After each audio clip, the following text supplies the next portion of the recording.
자, 오늘은 우리가 지금 6장을 하고 있는데 이 6장의 마지막 섹션 2개에 대해서 오늘 얘기를 하고 실질적으로는 이제 강의 내용은 여기서 마치게 됩니다. 그 다음에 다음 시간에는 우리 5장하고 6장에 대해서 어떤 것들을 배웠는지 한번 이렇게 쭉 서머리를 한번 하는 시간으로 이렇게 갖도록 하겠습니다. 자, 오늘 이제 이게 마지막, 그러니까 10절하고 11절 2개가 남았는데 사실상 이거 같은 내용입니다. 왜냐하면 비탄성 굽힘에 대해서 얘기를 하게 되면 결국 마지막에는 잔류 응력까지 이렇게 얘기를 해야 되기 때문에 그래서 이제 실질적으로는 뭐 한 개의 토픽이 남았다 이렇게 볼 수가 있습니다. 자, 우리가 지금까지 얘기해 왔던 것은 전부가 다 탄성 영역 내에서 스트레스를 어떻게 계산할 수 있는가에 대한 얘기만 해왔습니다. 근데 여기서 이 탄성 영역을 벗어나게 되면 이제 재료의 거동이 어떻게 되는가라고 하는 것을 이제 우리가 따져보는 겁니다. 그래서 지난번에 우리가 축하 중인 경우, 그 다음에 토션이 걸리는 경우 이런 거에 대해서도 다 비탄성 거동에 대한 얘기를 했었거든요. 근데 그거와 이거 내용이 거의 동일한 건데 다 뭐가 다르냐면 하중의 종류가 다르죠. 그래서 그 하중의 종류가 굽힘이 되었을 때 그때 이제 어떻게 되는가 하는 거에 대한 얘기를 하려고 합니다. 자, 일단은 우리가 간단하게 생각하기 위해서 단면이 그러니까 직사각형인 경우에 대해서 우리가 이제 얘기를 할 겁니다. 그래서 여기 폭이 B이고 높이가 H인 직사각형 단면을 가지고 있는 이러한 보에 대해서 우리가 이제 탄성고동, 그 다음에 소성고동에 대해서 알아보자 이런 내용입니다. 그래서 일단은 이제 우리 탄성 영역에서 보게 되면 이제 이러한 직사각형 단면에 이렇게 모멘트가 이제 작용을 하고 이 모멘트가 이 my보다 작은 경우에는 어떻게 되죠? 모멘트가 my라고 하는 건 뭐냐면 소성이 막 시작하려고 할 때에 필요한 모멘트의 크기를 my라고 합니다. 그러니까 이게 이제 막 소성으로 들어가려고 하는 모멘트고 이것은 이제 우리가 가해준 모멘트인데 여기 같은 경우에는 모멘트가 막 항복이 시작되려고 하는 모멘트에 비해서 크다 이렇게 하게 되면 뭐에 대한 얘기를 하자는 거죠? 비탄성 거동에 대한 얘기를 하자는 것이고 이것이 이거보다 작다 하게 되면 탄성 영역에 대한 이 내용이 된다는 겁니다. 그래서 일단은 이제 우리가 탄성 영역에 대해서 이 스트레스하고 그 다음에 모멘트와의 관계가 어떤 식으로 성립이 되는가 하는 것에 대한 얘기를 하려고 합니다. 제일 처음에 우리가 이제 이러한 공식을 알고 있죠. 시그마는 마이너스 i분의 my라고 하는 식을 알고 있습니다. 그러면 이러한 그 단면에 이 m이라고 하는 것이 my보다 작다라고 가정을 했을 때 그때 여기에 이제 나타나는 스트레스 분포는 어떻게 되겠어요? 여기 중립축에 있어서는 스트레스가 제로가 될 거고 여기서부터 이 위로 올라가면서 이게 이제 y좌표가 되겠죠. 그래서 y에 대해서 선형적으로 이게 변화를 할 겁니다. 그러니까 선형적으로 크게 되겠죠. 그래서 이 윗면에는 압축 응력이 걸리고 아래 부분에는 인장 응력이 걸리는 그러한 형태로 이제 스트레스가 분포를 하게 될 겁니다. 그래서 일단은 이제 여기 가장 바깥쪽에 걸리는 경우, 그다음에 여기 가장 바깥쪽에 있어서 걸리는 스트레스가 시그마 맥시멈이 될 거예요. 여기에 있는 그 스트레스의 맥시멈이다 하게 되면 여기가 마이너스 뭐 시그마, 그다음에 이제 최대가 되겠죠. 그다음에 여기 같으면 플러스 시그마 맥시멈 이렇게 될 건데. 일반적으로 우리가 맥시멈이라고 얘기할 때는 부호를 생각하지 말고 절대치가 큰 것을 시그마 맥시멈이라고 놓습니다. 그래서 여기 같은 경우에는 여기에 대한 스트레스도 되고 여기에 대한 스트레스도 됩니다. 그래서 만약에 여기를 따진다고 하게 되면 여기가 마이너스 시그마 맥시멈, 그 다음에 여기 마이너스가 있어서 양쪽으로 해서 마이너스가 생략이 된다, 이렇게 보면 돼요. 그래서 여하튼 시그마 맥시멈은 아까 2점이든 2점에 대해서 스트레스를 구하는 겁니다. 그럼 M이라고 하는 것은 탄성 영역, 그러니까 여기 시그마가 탄성 영역 내에 있을 수 있는 그만한 사이즈의 밴딩 모멘트이고, 그 다음에 Y가 이제 가장 먼 곳에서 스트레스가 최대가 될 거니까 여기가 지금 H니까 여기서부터 여기까지는 2분의 H가 됩니다. 그 다음에 이 I라고 하는 것은 뉴트럴 액시스에 대한 모멘트 오브 이너샤니까 이러한 경우에는 12분의 BH 3승으로 계산할 수가 있죠. 그래서 이걸 계산하게 되면 2하고 12하고 약분돼서 6이 되고 H하고 여기 H가 약분돼서 BH 제곱 이렇게 됩니다. 그래서 시그마 맥시멈이 이제 이렇게 계산이 되는데, 여기에서 모멘트에 대해서 이걸 정리를 하게 되면 모멘트는 6분의 BH 제곱 시그마 맥시멈 이렇게 됩니다. 그래서 여기에 시그마 얼마만큼의 사이즈다 하게 되면 그때에 해당하는 모멘트를 우리가 계산할 수가 있습니다.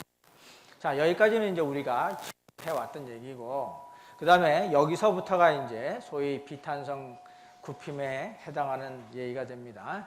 그래서 모멘트가 이제 탄성 영역 내에서 탄성 영역 내에 있는 스트레스를 주는 모멘트가 이제 이렇게 작용을 했었는데, 이 모멘트를 계속해서 증가를 시켜주게 되면 소성 영역이 어디서부터 시작되겠어요? 가장 바깥쪽에서부터 소성이 시작이 됩니다. 그 얘기는 뭐냐면 스트레스가 항복 강도가 되는 점이 요 변에서 처음으로 시작을 하고 있다는 거죠. 그래서 여기가 막 그러니까 스트레스가 시그마 Y가 막 되는 그 상태를 뭐라고 부르냐면 항복 초기라고 부른다는 거죠. 그래서 onset of yield라고 부르고, 거기에 해당하는 모멘트를 우리가 MY라고 표시를 합니다. 그래서 이 Y라고 하는 건 뭐냐 하면 여기에 시그마 맥시멈이 시그마 Y가 막 되는 그때에 해당하는 모멘트를 우리가 MY라고 표시를 하는 겁니다. 우리 토션일 때도 마찬가지였었죠. 토션일 때도 토르크를 준 것을 조금 더 증가를 하게 되면 가장 바깥에서부터 이제 타우 Y가 이제 시작이 되니까 그때에 해당하는 T를 뭐라고 붙였냐면 TY라고 붙였었습니다. 그거하고 똑같이 여기에서는 MY라고 붙입니다. 그러면 요 MY라고 하는 것을 요 스트레스를 가지고 표현을 하자면 어떻게 표현이 되는가? 그러면 요 공식을, 그러니까 요 수식을 그대로 사용할 수가 있죠. 왜냐하면 항복이 막 시작된다라고 하는 그 경우는 탄성 영역의 가장 마지막 부분이라고 생각할 수 있고, 소성이 막 시작되는 곳이니까 동일한 곳을 얘기한다고 볼 수가 있습니다. 그래서 그때 해당하는 시그마 맥시멈은 시그마 Y가 되겠죠. 그래서 이 시그마 Y는 항복 강도가 됩니다. 그러니까 여기에 6분의 BH 제곱은 그대로고, 여기 시그마 맥시멈이 처음으로 시그마 Y가 막 되는 그 순간을 의미하는 겁니다. 그래서 여기 6분의 BH 제곱을 우리가 S라고 이제 표시를 해주는데, 그래서 이것이 S 곱하기 시그마 Y라고 하는 형태로 이렇게 이제 표현을 해줄 수가 있습니다. 여기서 이 S를 뭐라고 부르냐면 탄성 단면 계수라고 부르게 됩니다. 그래서 여기 S라고 하는 것이 바로 여기 직사각형 단면인 경우에는 6분의 BH 제곱을 의미하는 것이고, 바로 우리가 설계를 한다라고 하는 것은 뭘 설계를 한다는 거죠? B나 H를 설계를 한다는 거잖아요. 그러니까 이 S라고 하는 것이 단면에 대한 변수를 포함하고 있는 그러한 그 계수가 됩니다. 그래서 이럴 때 이제 이 S를 우리가 탄성 단면 계수 이렇게 불러주고, 그렇게 되면 또 뭐가 또 생길 수가 있겠어요? 탄성 단면 계수가 있으니까 여기가 소성 단면 계수가 이제 당연히 어디엔가 나타날 겁니다. 여하튼 MY라고 하는 것과 시그마 Y라고 하는 것은 이러한 관계에 있다라고 하는 것을 우리가 구할 수가 있습니다. 그 다음에 조금 더 우리가 증가를 시키게 되면 그러면 이제 스트레스가 어떻게 되겠어요? 여기에서부터 이쪽 아래쪽으로 계속 시그마 y가 되는 그 부분이 계속 늘어날 겁니다. 그죠? 여기 가장자리에서부터 시그마 y가 처음에 생기고 그 아래 또 시그마 y 생기고 이게 어느 정도 쭉 이 바깥에서부터 안쪽으로 가면서 시그마 y에 해당하는 부분이 이제 늘어나겠죠. 그래서 이제 스트레스 분포를 보게 되면 이제 이러한 이제 분포를 가지게 됩니다. 그러니까 이러한 분포를 가지게 되려면 재료는 어떤 재료여야 되느냐 하면 바로 이러한 재료여야 되죠. 그래서 여기서부터 항복 강도까지는 직선으로 변화하고 있다가 시그마 y에 도달하게 되면 그 다음에는 이제 소성 경화가 일어나지 않는, 그러니까 가공 경화가 일어나지 않는 그러한 재료를 우리가 생각을 합니다. 이러한 재료를 뭐라고 부른다고 그랬죠? 완전 탄소성 재료라고 부른다고 그랬습니다. 영어로 얘기하면 elastic, perfectly plastic material 이렇게 부르죠.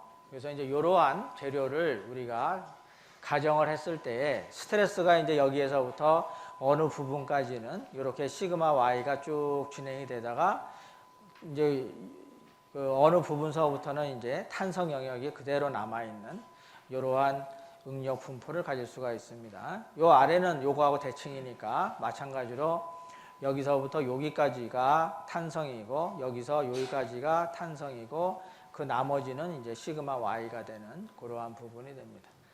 자, 여기 요 부분은 아직까지도 탄성 영역을 그대로 유지하고 있는데 이러한 영역을 뭐라고 부른다고 그랬어요?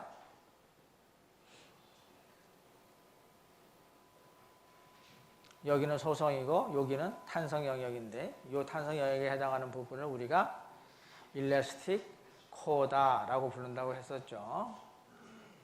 자, 피틀림에서도 마찬가지 얘기를 했었습니다.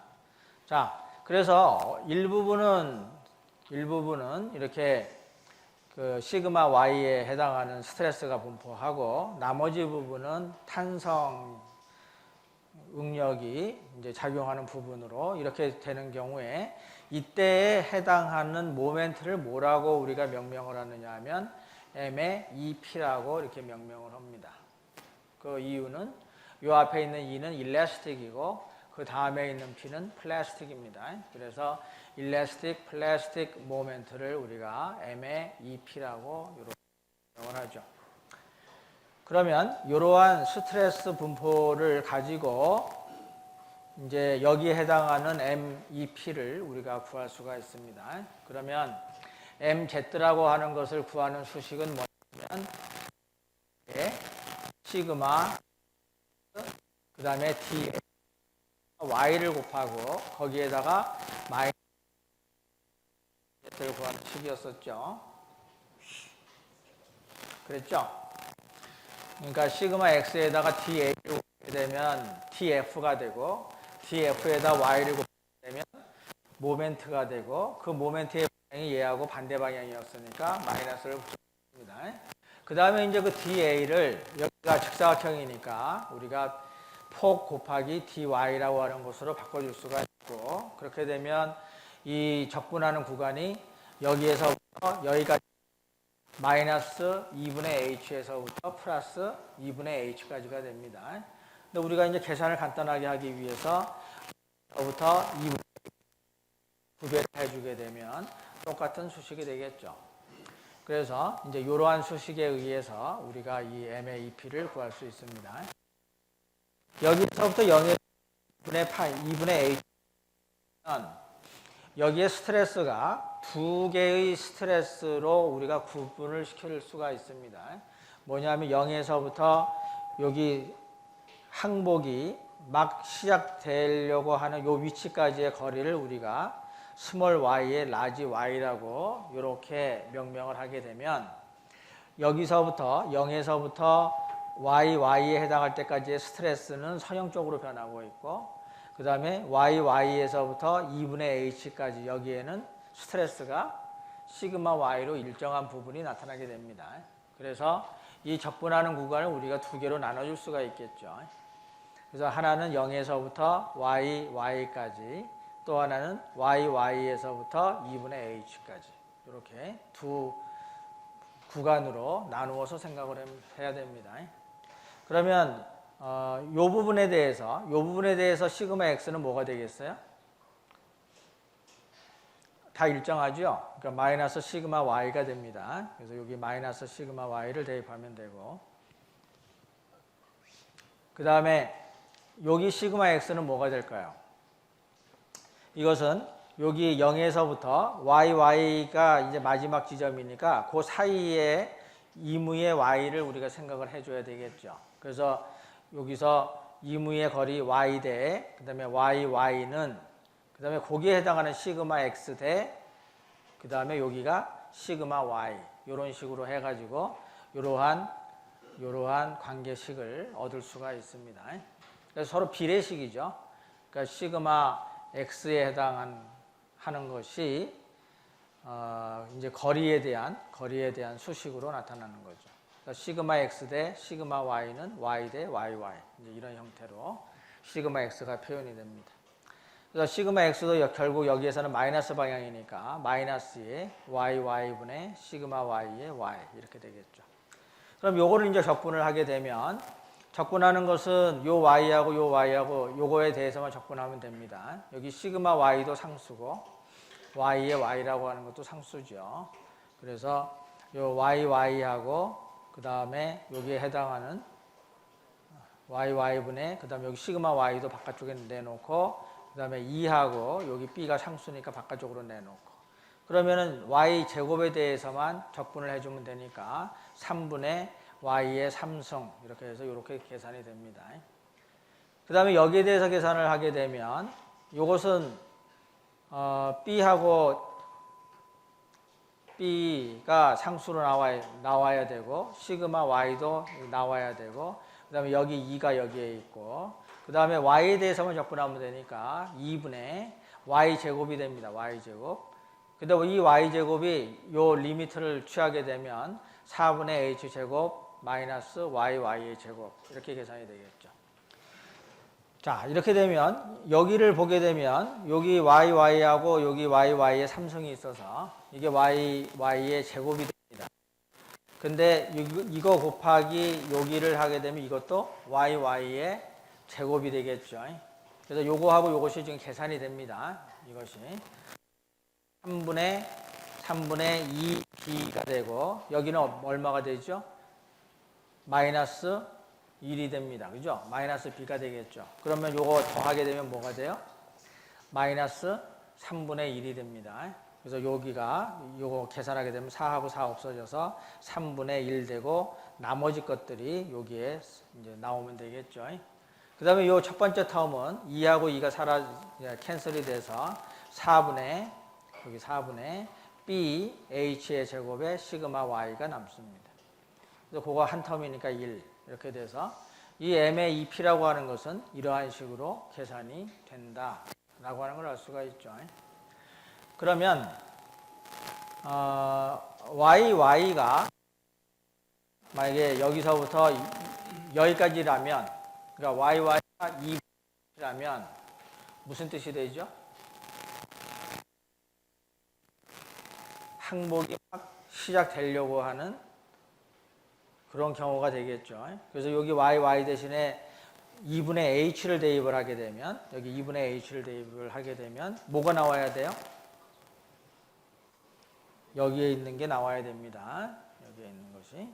그래서 실제로 여기에다 이제 대입을 하게 되면 여기에다가 y가 얼마예요? 2분의 h의 제곱. 그러면 4하고 없어질 거고 h 제곱이 나오겠죠. 그러면 여기서 3분의 1이 되겠죠. 이거 계산하면 3분의 2가 되겠죠. 그렇게 그럼 2하고 없어지면 6분의 bh 제곱이 됩니다. 그래서 이렇게 계산된다 하는 것을 우리가 알 수가 있습니다. 요 정도 암산은 하겠죠. 자, 그 다음에 이 MAP가 계속 증가가 되게 되면 이 YY가 어디까지 도달하겠어요? 이제 0까지 도달할 수가 있겠죠. 그렇게 되면 전체가 다 뭐가 된다는 겁니까? 완전히 소성 상태가 된다는 거죠. 그걸 우리가 뭐라고 불러요? Fully Plastic Range라고 부르죠. 그래서 Fully Plastic Range에 해당하는 모멘트를 우리가 MP라고 정의를 합니다. 그러니까 표시를 합니다.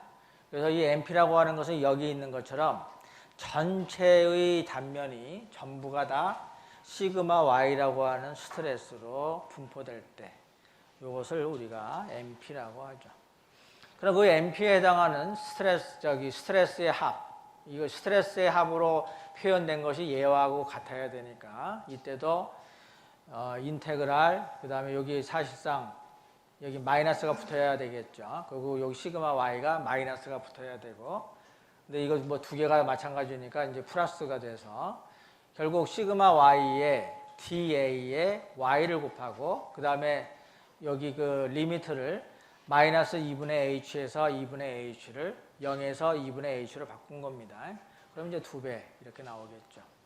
그럼 여기에서 이 시그마 Y하고 B라고 하는 것은 상수니까 바깥쪽으로 나오고, 그러면 Y에 대해서만 적분을 하게 되면 됩니다. 그러면 2분의 Y 제곱이 되겠죠. 근데 거기에다 2분의 H를 집어넣게 되면 4분의 BH의 제곱이 됩니다. 그죠? 그러니까 4분의 H의 제곱이 될 거니까 Y 제곱은. 그래서 그 다음에 여기 2분의라고 하는 게 있으니까 2하고 2분의가 없어지고 Y 제곱에 대한 것이 4분의 BH 제곱이 됐죠. 그래서 이렇게 계산이 됩니다. 그런데 이거를 여기 6분의 BH 제곱 시그마 Y가 뭐였었냐면 MY였었어요. 그죠? 기억을 잘 못하겠지만 여기 있었습니다. 여기 있었어요. 그래서 MY가 이렇게 표시가 됩니다. 그래서 여기 6분의 BH 제곱 텀으로 표현을 하게 되면 요 앞에다 2분의 3만 곱해주게 되면 바로 4분의 BH 제곱이 돼요. 그러니까 폼을 살짝 고쳐가지고 요 텀으로 표시를 하게 되면 우리가 2분의 3 MY로 이렇게 표현해 줄 수가 있습니다. 이 뜻은 무엇을 의미하겠어요? 완벽하게 소성 영역을 다 만드는 데 필요한 모멘트는 처음에 소성이 막 시작되려고 할 때의 모멘트에다가 1.5배를 더해주게 되면 완전 소성 상태가 된다라고 하는 것을 의미합니다. 자, 그 다음에 우리 여기 요 텀을 가지고 이 MP는 Z의 시그마 Y라고 이제 표현을 해줄 수가 있습니다. 그래서 요 Z를 뭐라고 부르냐면 플라스틱 섹션 모듈러스. 이게 뭐예요? 소성 단면 계수가 됩니다. 소성 단면 계수. 아까 일레스틱 섹션 모듈러스가 있었죠? 그것이 아까는 S 시그마 Y고 여기가 MY였었습니다. 자, 그래서 이제 요 두 개를 가지고 이 쉐이프 팩터라고 하는 걸 구할 수가 있어요. 쉐이프 팩터의 정의는 이겁니다. MY분의 MP라고 정의가 됩니다. 그러면 요 MP라고 하는 걸 뭘로 바꿀 수가 있겠어요? Z의 시그마 Y. 그 다음에 여기 MY를 S의 시그마 Y 이렇게 바꿀 수가 있겠죠. 그럼 이게 결국은 뭐가 되냐면 S분의 Z가 됩니다. 그럼 S분의 Z가 얼마이겠어요? S분의 Z가 2분의 3이 됩니다. 2분의 3. 그래서 이 쉐이프 팩터라고 하는 게 무슨 뜻이냐 하면 이 MP라고 하는 것이 MY의 몇 배 정도가 돼야 되는가라고 하는 것이 바로 이 쉐이프 팩터가 됩니다. 그래서 직사각형인 경우에는 여기 계산한 것처럼 2분의 3이 되지만 이게 만약에 원형이다라고 하게 되면 어떻게 되겠어요? 당연히 바뀌어야 되겠죠. 그러니까 여기서 꼭 우리가 기억을 해야 될 건 뭐냐면 직사각형 단면에 대해서 계산한 것이 2분의 3이라는 것이고 단면이 달라지게 되면 당연히 이 쉐이프 팩터라고 하는 것이 바뀌어야 된다는 겁니다. 그러면 K가 클수록 사용하기가 편리할까요? K가 작을수록 사용하기가 편리할까요?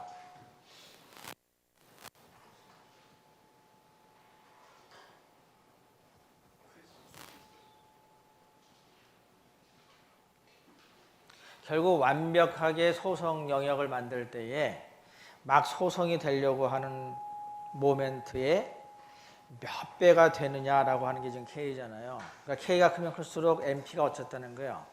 자꾸 커진다는 얘기죠. 그러니까 소성이 돼서 변형을 할 수 있는 여력이 계속 커진다는 뜻이죠. K가 크다는 뜻은. 그렇죠?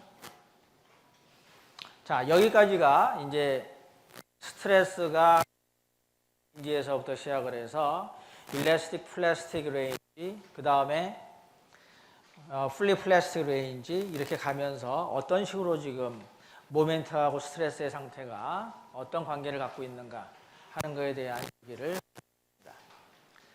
자, 그러면 바로 그 다음에는 이제 하중을 제거를 해줘야죠.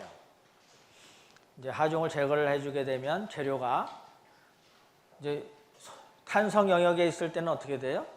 완벽하게 원래의 상태로 돌아가는 것이고, 소성 영역까지 얘를 변형을 시켜줬다면 어느 정도는 탄성 회복이 되고 그 다음에는 영구 변형으로 남는 그러한 상태가 될 겁니다. 그래서 영구 변형으로 남는 그 부위에 뭐가 있느냐 하면 잔류 응력이 거기 남게 되는 거죠.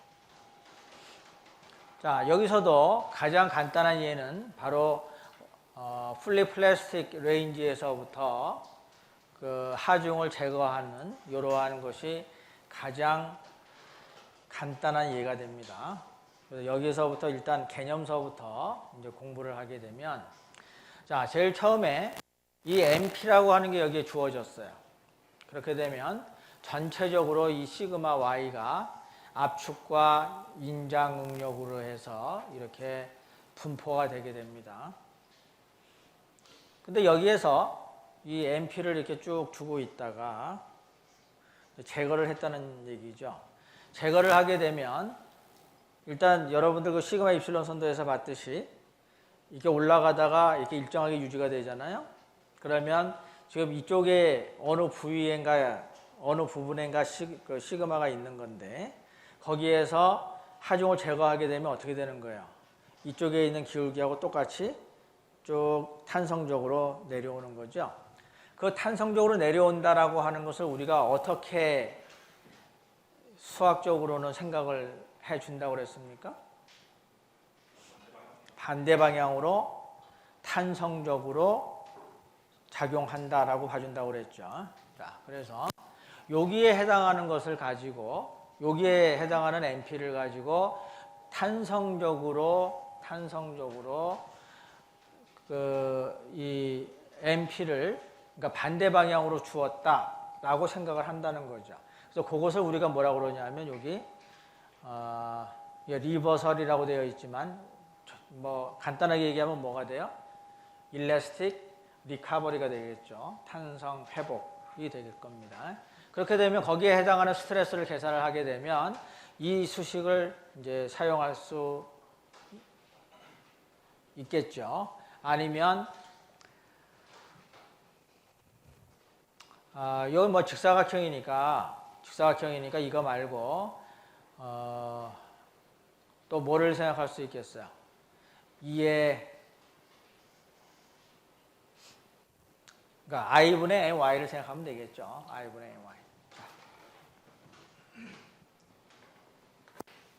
우리가 시그마 x라고 하는 것은 마이너스 i분의 my가 되는데, 자, 여기에서 가장 바깥쪽에 스트레스가 얼마큼 걸리는지를 알게 되면 여기서부터 여기까지는 직선적으로 변하는 거죠. 왜냐하면 탄성적으로 우리가 작용하고 있다라고 보는 거니까. 그러면 가장 그 바깥쪽에 있는 스트레스를 우리가 맥시멈이라고 보게 되면 이것은 i가 뭐가 되겠어요? 이게 지금 직사각형이니까 12분의 BH3성이 됩니다. 그 다음에 여기 m은 뭘 집어넣어야 되겠죠? 지금 여기에 해당하는 m을 넣어야 될 거 아니에요. 그죠? mP를 넣어야 되겠죠. 근데 mP를 반대 방향으로 넣었다라고 하는 거지만 하여간 우리는 크기만 지금 따지고 있으니까 mP의 사이즈는 얼마예요? 여기 있는 것처럼 4분의 BH 제곱이죠. 4분의 BH의 제곱, 그 다음에 시그마 Y까지 한 것이 MP가 됩니다. 그 다음에 Y는 어떻게 되겠죠? Y는 가장 바깥쪽이니까 2분의 H가 될 겁니다. 2분의 H.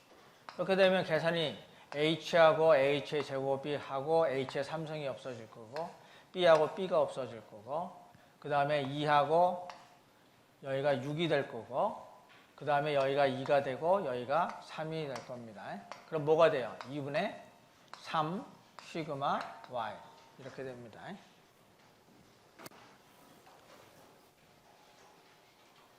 자, 그렇게 되면 여기가 가장 스트레스가 커지는 부분, 여기는 시그마가 1.5 시그마 Y가 되겠죠. 그죠? 2분의 3이니까. 그 다음에 여기는 뭐 그대로 이제 반대 방향으로 지금 작용하는 것이고. 자, 그러면 이거하고 이것을 더해주게 되면 결과적으로 남는 잔류 응력이 남게 될 겁니다. 그러면 요 1대1로 더해주면 되겠죠. 그러니까 여기가 요 바로 위를 보게 되면 이게 마이너스 시그마 Y고 여기가 제로니까 여기는 마이너스 시그마 Y가 걸릴 겁니다. 그 다음에 맨 위를 보게 되면 여기는 마이너스 시그마 Y, 여기는 플러스 2분의 3 시그마 Y. 그러니까 뭐가 남겠어요? 여기가 2분의 1 시그마 Y가 남을 겁니다. 그러면 여기가 2분의 1, 그 다음에 여기는 마이너스 시그마 Y. 하게 되면 여기 0이 되는 부분이 있겠죠. 0이 되는 부분은 어떻게 되냐면 여기서부터 어딘지는 모르지만 여기가 시그마 Y고 그 다음에 여기에서도 시그마 Y가 되는 부분이 있겠죠. 그 부분을 찾으면 됩니다. 그 부분을 어떻게 찾으면 돼요? 여기에서 뭐 삼각형의 닮은 꼴을 이용하면 되겠죠. 그래서 2분의 H 대 여기 Y는 여기 2분의 3 시그마 Y 대 여기 시그마 Y 이렇게 하게 되면 여기에 해당하는 Y를 찾을 수가 있습니다. 그래서 그 Y가 계산해 보면 3분의 H가 돼요. 그래서 3분의 H 되는 점에서 제로. 그래서 여기서부터 여기까지 제로가 됐다가 여기서부터 다시 여기까지가 시그마 Y가 되는 이러한 형태가 됩니다. 그러면 여기에 지금 보여주고 있는 응력들이 잔류 응력 분포가 되는데 이거를 가지고 모멘트를 계산할 수 있겠죠. 그렇죠? 잔류 응력으로 해서 발생되는 모멘트를 계산할 수 있겠죠. 이 모멘트 계산하면 뭐가 나와야 돼요? 계산을 해봐야 알겠죠? 라고 생각하면 여태까지 뭘 했는지 모른다는 겁니다. 지금 뭘 계산한 거예요? 처음에 MP가 주어져 있는 상태에서 얘를 지금 제거했잖아요. 그렇게 해서 탄성 회복을 시켰죠. 탄성 회복을 시켰을 때 얼마를 여기다 우리가 가해준 걸로 계산해요? 마이너스 MP를 가해준 걸로 계산하잖아요. 근데 얘를 두 개를 더했죠. 그렇게 되면 뭐가 나와야 돼? 아니 MP에다가 마이너스 MP를 더했으면 당연히 MP가 나오면 안 되겠죠? 지금 굉장히 어려운 산수를 하고 있네, 여기. 그래서 MP에다가 마이너스 MP를 더해주면 당연히 제로가 나와야 됩니다. 그러니까 이걸 가지고 모멘트를 구하게 되면 당연히 제로가 나와야 됩니다. 이거 계산해가지고 제로가 안 나오면 이거 지금 계산 잘못했다는 얘기가 되는 거예요. 자, 이렇게 해서 우리가 잔류 응력을 구할 수가 있습니다. 그 다음에 남아있는 건 뭡니까? 영구 변형률, 영구 변형량을 이제 우리가 구해야 되겠죠. 자, 여기에서는 여기를 보게 되면 MP를 이렇게 없다라고 생각하게 되면 재료 내부가 전부가 다 완전 소성이 되어 있는 거죠. 그러면 얘를 MP를 준 다음에 더 이상 모멘트를 증가시키지 않아도 얘는 어떻게 되어 있다는 거야? 계속 굽히고 있다는 뜻입니다. 그죠? 지난번에 우리가 토션을 주었을 때 어떻게 됐었어요? TP를 주었을 때, 이렇게 트위스트를 주었을 때 TP에 해당하는 모멘트, 트위스팅을 준 다음에 가만 놔두고 있다 하더라도 변형은 어떻게 되는 거죠? 계속 변형이 되고 있었습니다. 그죠? 그러니까 지금 변형량이 얼마다라고 하는 걸 가르쳐 주기 전까지는 모릅니다. 얘도 모르는 거죠. MP가 주어졌는데 지금 어디까지 굽히고 있는지가 정해져 있지 않으니까 얘는 계속 지금 굽히고 있는 겁니다. 거기서 스톱 딱 해야 얘가 스톱을 하고 있는 거죠. 그러니까 여기에 해당하는 변형량은 우리가 이렇게 정해줘야 되는 겁니다. 알 수가 없으니까. 그래서 이거에 대한 변형량이 얼마다라고 하는 것을 뭘로 표현하냐면 로분의 1로 표현을 합니다. 로분의 1이 뭐죠? 이 로가 뭐예요? 곡률 반경이죠. 로분의 1은 곡률이 됩니다. 그래서 이게 곡률로 표현을 하게 돼요. 그래서 곡률이 지금 얼마였다라고 하는 게 주어지게 되고 그 다음에 이거에 의해서 얼만큼의 그 탄성 회복이 나타나라고 하는 것도 로분의 1을 이용을 해서 계산을 합니다. 그렇게 되면 여기 영구 변형량은 어떻게 남겠어요? 이 로분의 1에서 여기에 해당하는 로분의 1을 빼주게 되면 여기에 남는 로분의 1이 됩니다. 그래서 여기에 있어서의 영구 변형량은 이 곡률을 서로 더해가지고 이제 계산을 하면 됩니다. 자, 요거에 대해서 예제를 통해서 확실하게 알아보도록 하겠습니다. 자, 먼저 간단한 예제부터 보게 되면 자, the still wide flange beam 이러한 빔을 우리가 wide flange beam이라고 부르죠. 그 dimension shown in figure if it is made of an elastic perfectly plastic material having a tensile and compressive yield stress of sigma y equal 250 megapascal. 그러니까 시그마 y가 250메가다라고 주어져 있어요. 이때에 쉐이프 팩터를 구하시오. 그럼 일단 쉐이프 팩터의 정의를 알아야죠. 쉐이프 팩터의 정의가 뭐였어요? my분의 mp였습니다. 그러면 my를 먼저 구해야 되겠죠. 자, 이런 경우에 있어서는 아까 직사각형하고 얘기가 다릅니다. 그러니까 여기에 대해서는 별도로 구해줘야 됩니다. my를 이제 구해야 되겠죠. 그 my는 뭐에 의해서 구하느냐면 바로 이 식에 의해서 구합니다. 근데 뭐가 달라져요? i가 달라지겠죠. i가 이런 거에 대해서. 자, 여기에 빨갛게 225mm라고 써져 있는 건 뭐냐면 색의 그림이 지금 치수가 잘못 나와 있기 때문에 고쳐준 겁니다. 이게 225mm가 되어야 됩니다.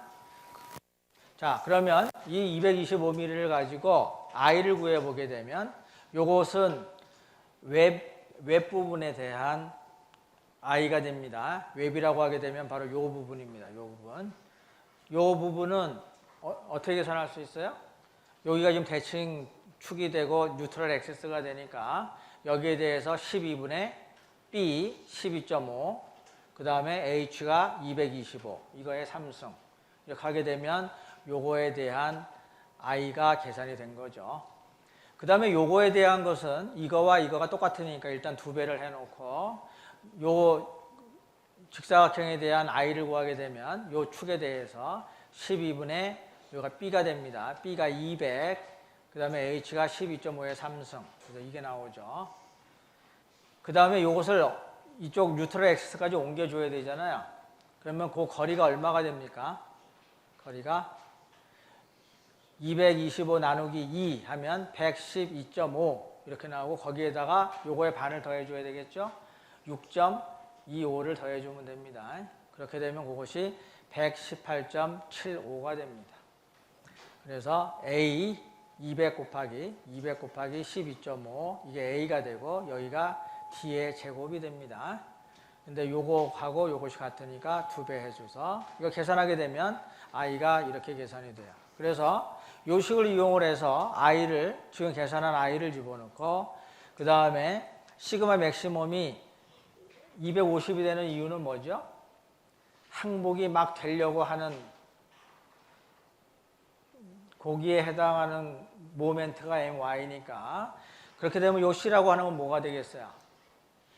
가장 바깥쪽이 되겠죠. 그래서 여기에서부터 여기까지 그러니까 112.5에다가 12.5를 더해야죠. 그죠? 그러면 얼마가 돼요? 125가 되겠죠. 그래서 여기가 125가 됩니다. 그 다음에 이제 우리가 구하고자 하는 MY는 여기에 있죠. 그러니까 이 수식에서부터 MY를 구할 수가 있습니다. 그래서 이제 MY가 나왔어요. 자, 그 다음에 MP는 어떻게 구하죠? 전체적으로 다 똑같은 250메가파스칼의 스트레스가 쭉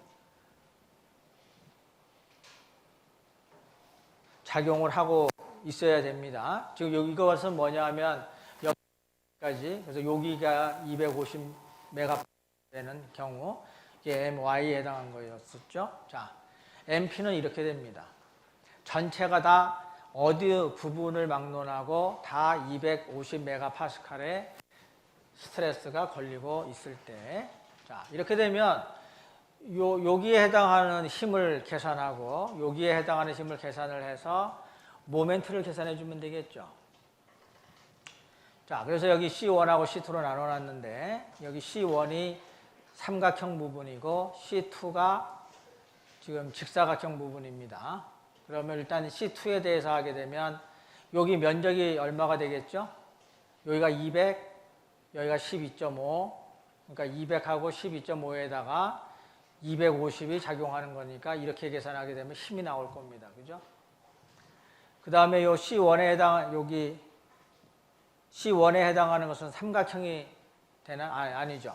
요것도 전부 직사각형이 되니까 요게 면적은 어떻게 돼요? 225 나누기 2. 그렇죠. 높이가. 그 다음에 여기 폭은 12.5가 됩니다. 그래서 여기 225 나누기 2가 이거고, 그 다음에 12.5가 이거고, 그 다음에 시그마 y가 이겁니다. 그래서 C1에 해당하는 힘은 이렇게 나오고. 그러면 각각에 대해서 어떻게 해주면 돼요? 여기 센터, 뉴트럴 엑시스에서부터 여기까지, 여기, 요 직사각형의 센터까지의 거리를 곱해줘야 되겠죠. 그러면 여기서부터 그 센터까지의 거리가 얼마가 돼요? 아까 계산한 것처럼 118.75가 될 겁니다. 118.75. 그 다음에 여기 요 웹에 대한 것은 얼마가 되겠어요? 225의 반이 되겠죠. 그래서 110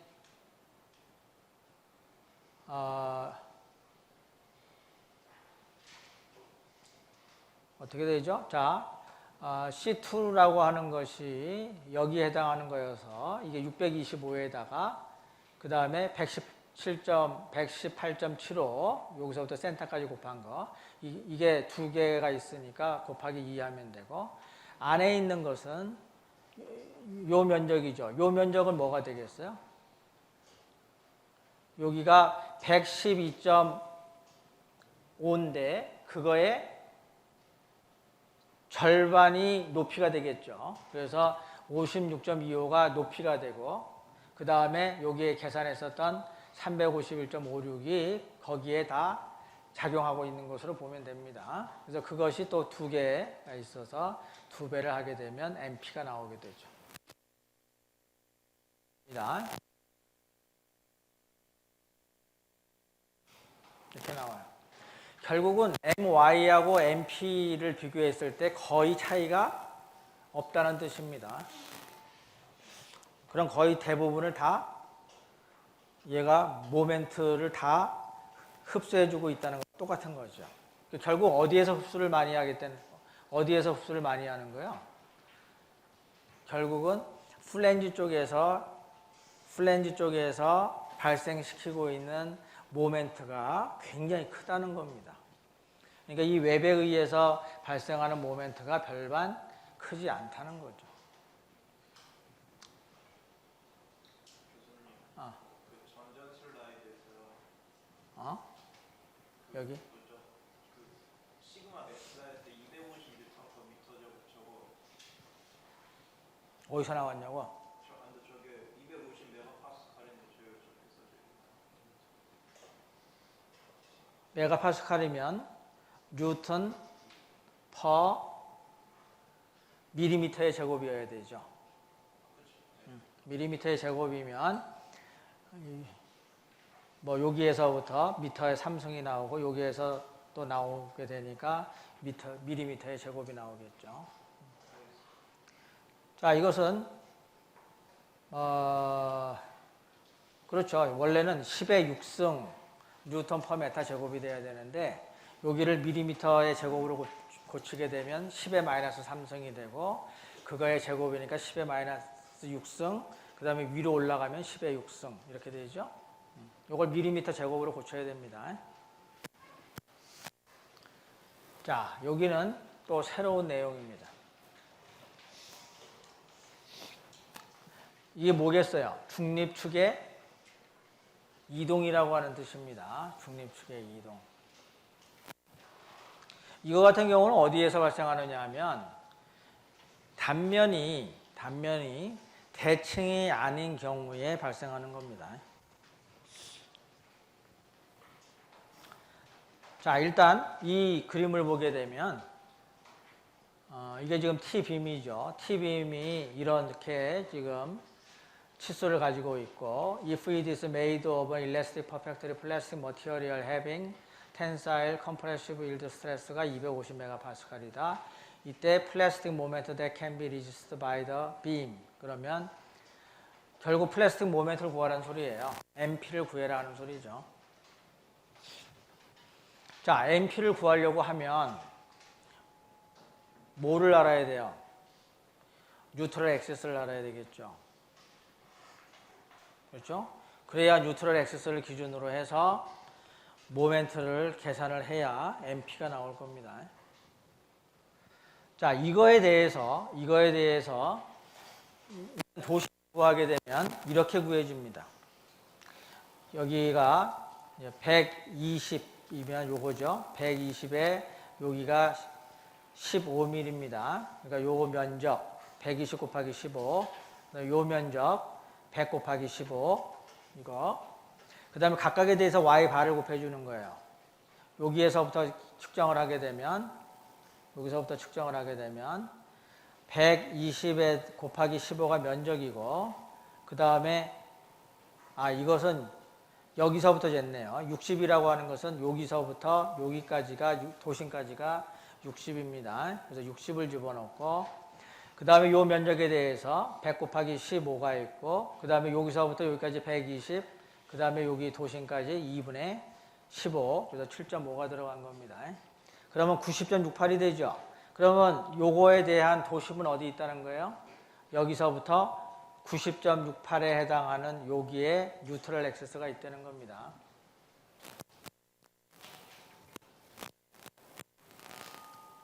그런데 탄성 영역인 경우에는 90.68에 틀림없이 뉴트럴 액세스가 있습니다. 그런데 지금 여기서 구하고자 하는 건 뭐냐면 MP를 구하자는 거야. MP라고 하는 건 뭐죠? 모든 이 단면에 시그마 Y가 다 작용하고 있는 경우잖아요. 그죠? 그러면 이러한 형태가 됩니다. 전체가 다. 그렇게 되면 길이 방향으로의 스트레스의 합을 다 구하면 자, 스트레스가 X축 방향으로 지금 작용하고 있는 거죠. X축 방향으로 작용하고 있는 힘들을 다 더하게 되면 뭐가 나와야 돼요?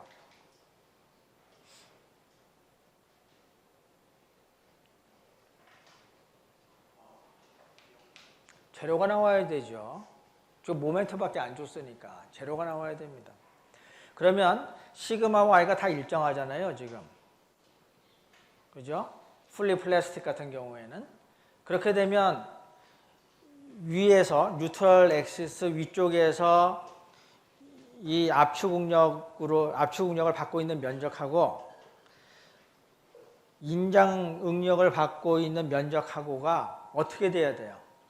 같아야 되죠. 그래야 평형을 유지하겠죠. 그죠? 그러면 그때에 나타나는 이 뉴트럴 엑시스의 요 위치하고 여기선 지금 D라고 표현이 되어 있는데 이 D하고 이거가 과연 같을까요?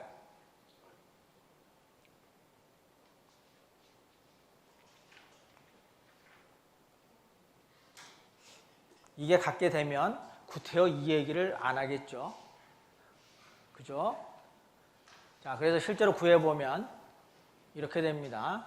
자, 인테그랄 시그마 DA가 전체적으로 다 X방향에 작용하고 있는 모든 힘들의 합입니다. 이게 제로가 돼야 되죠. 그래서 그 C1하고 C2가 이제 같아야 된다라고 하는 것을 의미합니다. 그럼 여기서 이제 D라고 하는 것으로 계산을 하게 되면 사실상 250은 필요가 없어요. 그렇죠? 그러면 여기를 잘라가지고 이쪽에 면적을 다 더하게 되면 이게 뭐가 됩니까? 15 곱하기 100이 되겠죠? 요 윗면은. 그 다음에 뭐가 되겠어요? 여기가 D라고 하면 120-D가 될 겁니다. 그래서 요 면적하고 뭐가 같아야 되느냐 하면 요 아래에 있는 면적이 같으면 돼요. 그러니까 여기가 15, 그 다음에 여기가 D가 되겠죠. 그죠? D. 그래서 15 곱하기 D하고 15 곱하기 100 더하기 120 마이너스 D 곱하기 여기 15 한 거가 같아야 됩니다. 그러겠죠? 그래서 면적이 위에 있는 면적과 아래에 있는 면적이 같아야 된다. 라고 해서 푼 것이 이겁니다. 그래서 그렇게 계산을 하게 되면 D가 0.11m가 나와요.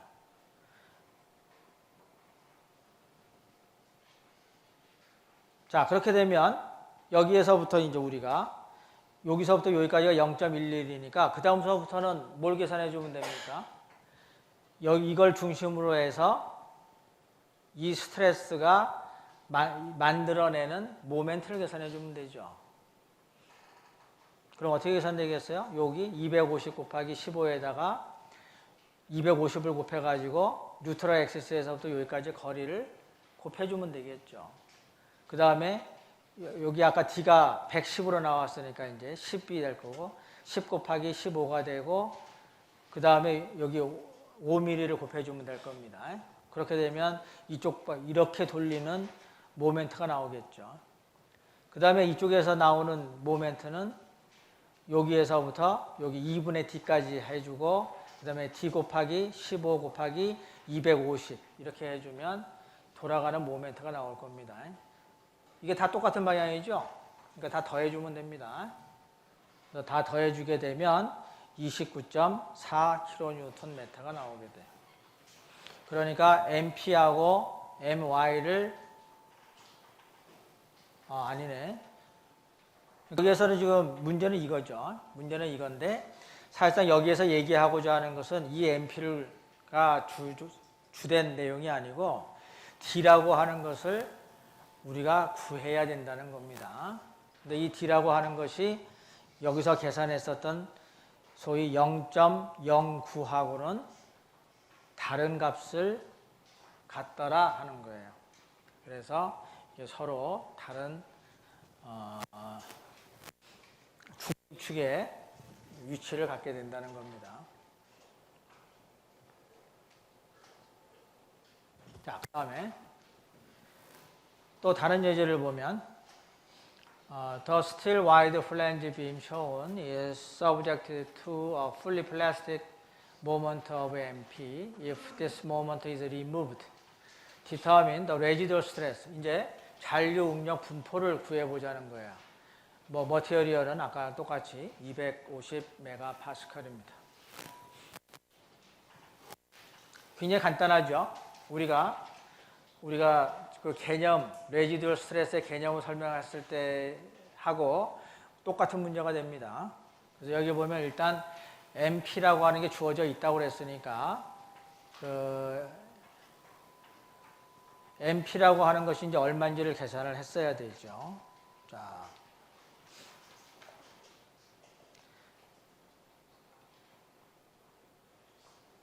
여기서 MP라고 하는 거가 아까 구해져 있었어요. 그죠?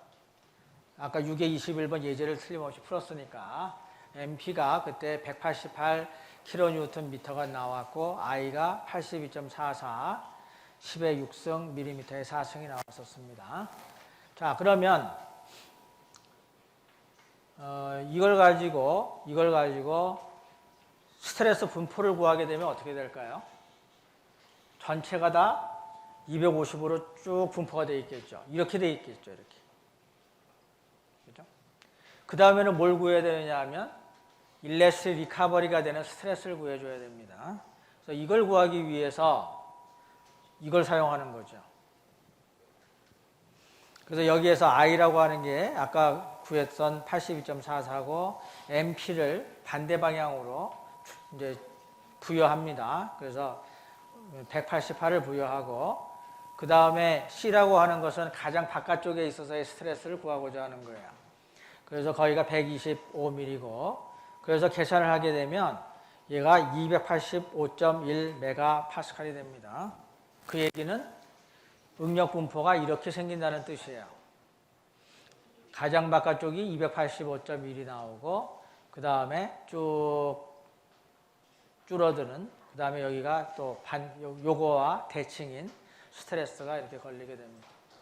그러면 이거하고 이거를 그대로 더해주게 되면 잔류력 분포가 나오겠죠. 그래서 250하고 285.1을 더해주게 되면 이쪽 방향으로 35.1MPa이 나오게 되고 그 다음에 여기는 마이너스 250이고 여기는 제로니까 이쪽은 마이너스 250MPa이 나오게 됩니다. 그 다음에 어디가 제로인가를 찾으려면 바로 여기가 250이니까 250이 되는 위치를 찾아야 되겠죠. 어떻게 찾아요? y 대 125는 250 대 285.1 바로 요 식이죠. 이렇게 해서 y를 구하게 되면 109.6이 되니까 여기서부터 여기까지가 109.6 되는 위치가 됩니다. 그래서 이렇게 계산을 하게 되면 이것이 바로 잔류응력 분포가 된다는 거죠. 자, 이제 요것은 이렇게 바뀌었다가 그 다음에 이쪽 약간 이러한 경우는 우리가 Elastic Perfectly Plastic Material이라고 볼 수가 없습니다. 왜냐하면 여기서 이쪽 방향으로 지금 가공 경화가 일어나고 있는 영역이 있거든요. 이런 경우에는 어떻게 해야 돼요? 요 수식을 그대로 사용을 해야 됩니다. 시그마라고 하는 것은. 그래서 모멘트를 구할 때 어떻게 구해야 되느냐 하면 이제 이 식에 의해서 그러니까 시그마라고 하는 것을 구간을 나눠 가지고 350, 23.33y 플러스 980 이러한 시그마의 수식을 얻어 가지고 이거를 원래 있었던 이 모멘트의 수식에다 대입을 하게 해서 이 모멘트를 구해야 되는 겁니다. 이 정도는 어떻게 보면 수학 문제라고 볼 수가 있죠. 시그마 곱하기 그 다음에 TA 그 다음에 Y 곱해가지고 그 다음에 2배를 해서 모멘트를 구한다. 그때 그 시그마를 요 구간에 따라서 이제 그 이필론으로 나타나 있으니까 이필론을 이용을 해가지고 이렇게 구한다. 이렇게 하면 됩니다. 이해가 잘 안 가나요?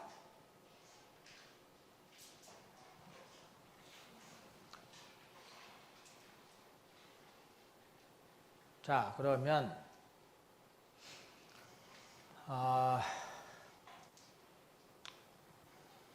여러분들 지금은 이해가 안 간다 하더라도 풀이를 읽어보면 뭐 충분히 이해할 수 있는 능력이 있을 겁니다. 이거 가지고 시간을 버리기는 좀 아까워요. 근데 이것은 뭐냐 하면 입실론이라고 하는 것 자체는 입실론은 이렇게 나타납니다. 입실론이 여기가 소성이고 여기가 지금 소성 YY에 해당하는 건데 소성 영역하고 탄성 영역하고 이 입실론이 바뀌겠어요? 안 바뀌겠어요?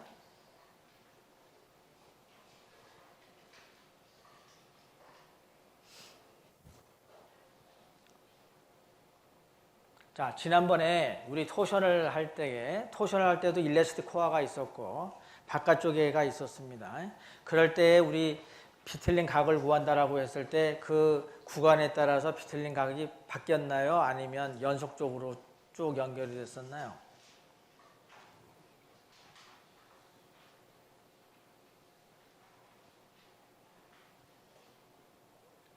하도 옛날 얘기라 잘 모르겠죠?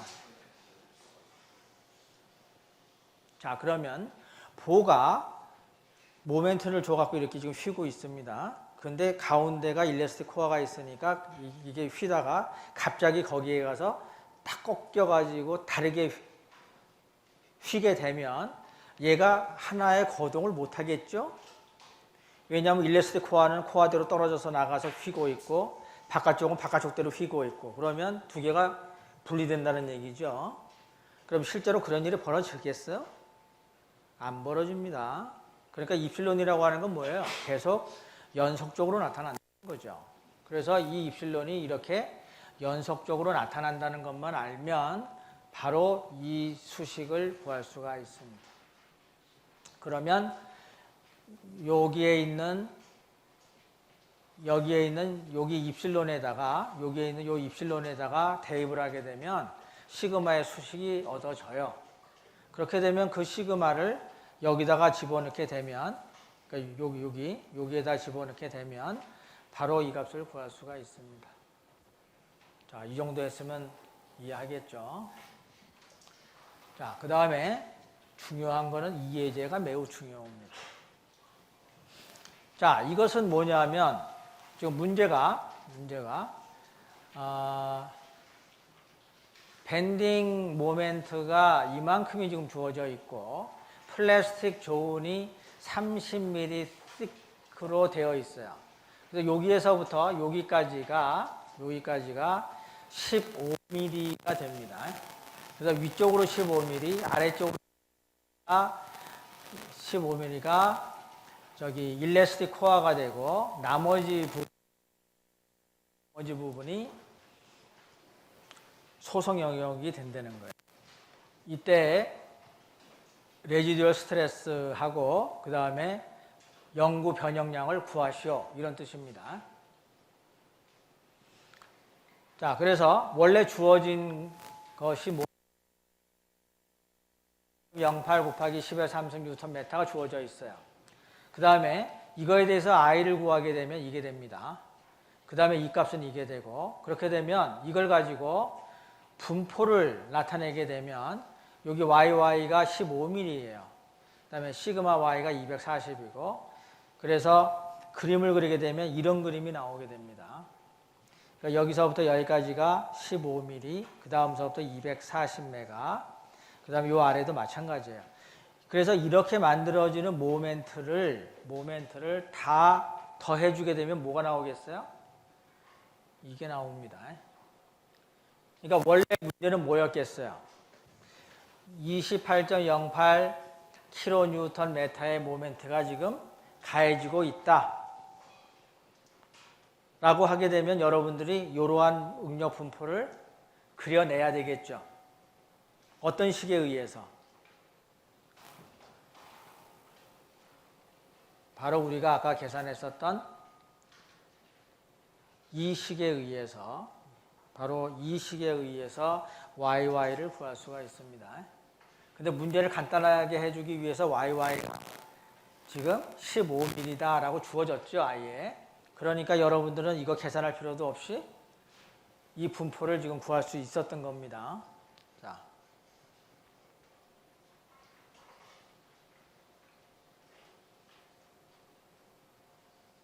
자, 그래서 이 분포를 지금 알고 있습니다.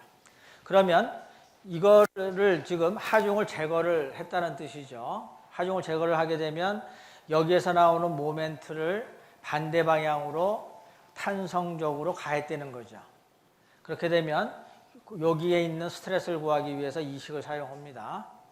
그러면 I가 여기 있고 M이 똑같은 M이고 그 다음에 C가 여기서부터 여기까지니까 45mm가 되겠습니다. 그래서 45mm를 집어넣게 되면 346.7이 돼요. 바로 여기가 됩니다. 여기. 그렇죠? 그 다음에 여기서부터 여기까지 뉴트럴 액시스까지는 제로가 될 것이고 나머지 이제 텐션이 걸리는 부분은 이렇게 됩니다. 그럼 이거하고 이거를 그대로 더해주게 되면 뭐가 나오는 거예요? 잔류응력 분포가 나오는 거죠. 그래서 마이너스 240 플러스 346.7 하게 되면 플러스 쪽으로 이렇게 나오는 거고 그 다음에 요점에 대해서 계산을 하게 되면 0.015에 해당하는 거. 그러면 여기 y에다 0.015를 집어넣으면 되겠죠. 그렇게 되면 거기에 해당하는 게 115.6이 돼요. 그러면 이 마이너스 240 플러스 115.6 하게 되면 이제 마이너스가 돼서 마이너스 124.4가 됩니다. 그래서 요점을 구할 수가 있어요. 그래서 여기하고 여기를 잇고 그 다음에 나머지 거 여기하고 여기 잇고 그 다음에 여기 뉴트럴 액세스니까 제로 되는 점이고 이렇게 됩니다. 그 다음에 여기가 0이 되니까 이 0이 되는 점을 어떻게 구하겠어요? 여기가 240이니까 여기도 240되는 위치를 구해보면 되겠죠. 그죠? 그러면 이것 대 이거는 여기가 240대 346.7 이렇게 하게 되면 여기 y가 나옵니다. 그 y가 31.15가 되는 거예요. 그렇게 해야 전체적으로 잔류응력 분포가 어떻게 생긴다라고 하는 것을 명확하게 우리가 그릴 수가 있습니다. 자, 그렇게 되면 마지막으로 자, 여기가 지금 그 0이 되는 위치를 찾은 겁니다. 그 다음에 잔류 변형 양을 우리가 지금 구하고 싶어요. 자, 잔류 변형을 어떻게 구할 것인가? 자, 이 부분은 뭐죠?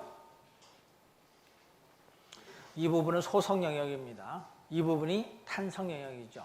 그래서 탄성 영역에서 또 탄성 회복이 만들어져 가지고 그래서 만들어지는 여기 요 탄성 코어에 해당하는 요 부분 여기가 바로 계속해서 탄성만 유지가 됐던 곳이잖아요.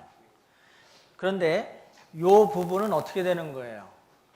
탄성 부분이 있으면 그러니까 여기 탄성 부분에 의해서 여기 소성 영역은 그냥 따라다니는 거죠. 그죠?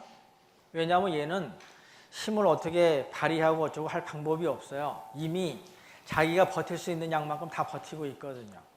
그러니까 이쪽 안쪽에서 야 이만큼 움직여라 그러면 얘는 그 보에 붙어 있으니까 그냥 따라 움직이는 것 뿐이에요. 그래서 영구 변형량을 구할 때는 바로 여기 탄성 코어에 대한 여기에 있는 스트레스를 가지고 구해주면 됩니다.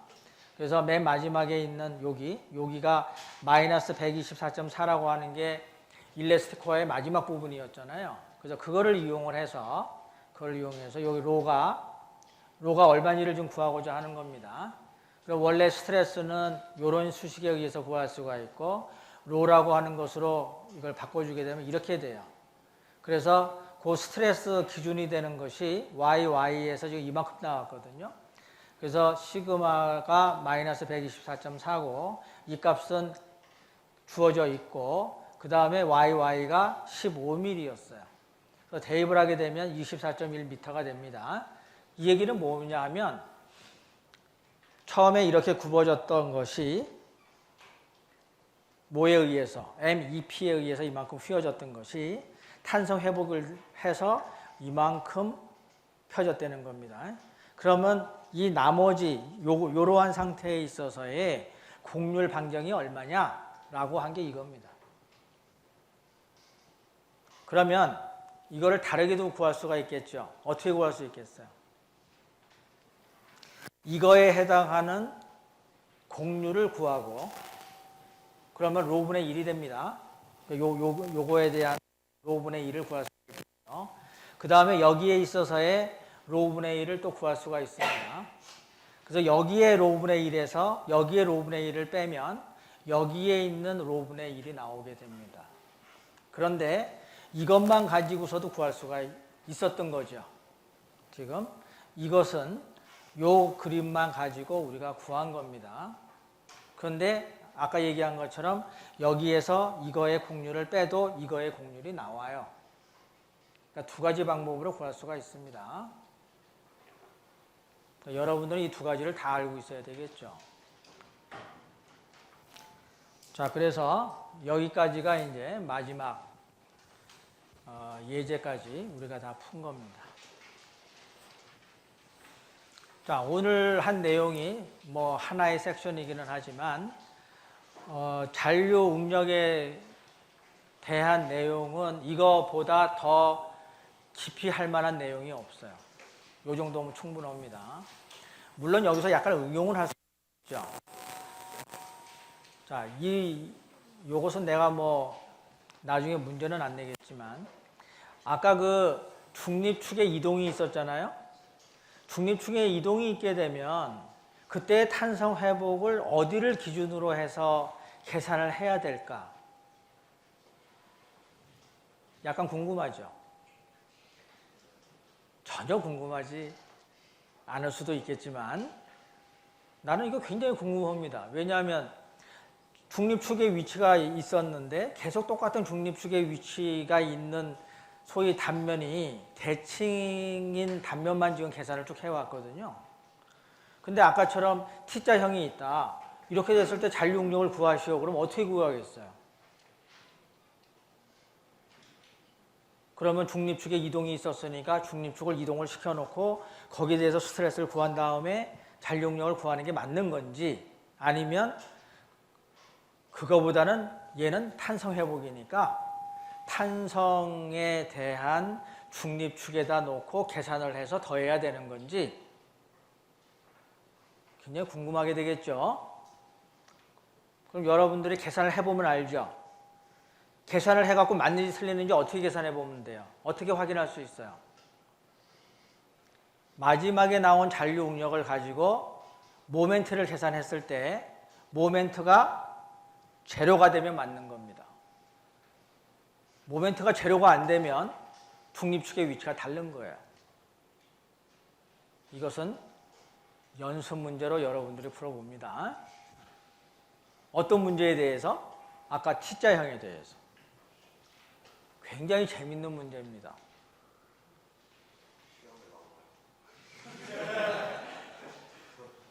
이걸 내가 시험에 낸 적이 있었거든요. 근데 내가 연속 문제로 풀어봐라 그랬더니 연속 문제를 푼 사람이 없어요. 그래서 그거에 대해서 맞춘 사람이 딱 한 명 있었습니다. 그 친구는